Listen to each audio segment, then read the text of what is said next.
5800 truck কই থাকবে? আমি যখনই আসি তখনই ট্রাক সরিয়ে নেয়। আমি নিজেও বলেছি এটা টম অ্যান্ড জেরির খেলা হচ্ছে এখানে। আমি যখন আসি ট্রাক সব ভিতরে চলে যায়। এই আওয়ামী লীগের যে জেলা অফিস আছে এটার সামনে কিন্তু ট্রাক দাঁড়িয়ে থাকে, কিন্তু এটাই বাস্তবতা। আপনারা জানলে খুশি হবেন।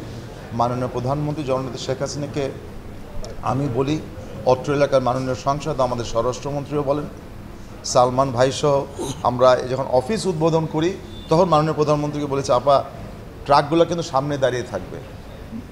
এরপরে আমি মাননীয় প্রধানমন্ত্রীর কাছে একটা পেপার প্রেজেন্ট করি, যে পেপারটা হচ্ছিল এই আনিসুল হক সড়কের সামনে এখানে দুটো জায়গা আছে।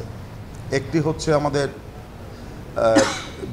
বিটিসিএলের জায়গা, আরেকটি হচ্ছে আমাদের ওয়ার্কস মিনিস্ট্রির জায়গা। দুটো হচ্ছিল 5 একর জায়গা। আপনারা জানলে খুশি হবেন। আমরা গত মাসেই মাননীয় প্রধানমন্ত্রীর নির্দেশে 5 একর অর্থাৎ 15 বিঘা জায়গা আমরা ট্রাক স্ট্যান্ডের জন্য দিয়ে দেওয়া হয়েছে। It's a big message. কোনো সরকার প্রধান 15 বিঘা জায়গা ঢাকা শহরের মাঝখানে দিয়ে দেওয়া, এর মাধ্যমে কিন্তু এই আশেপাশের টোটাল শৃঙ্খলাটাকে আমরা সুন্দরভাবে নিয়ে আসতে পারবো।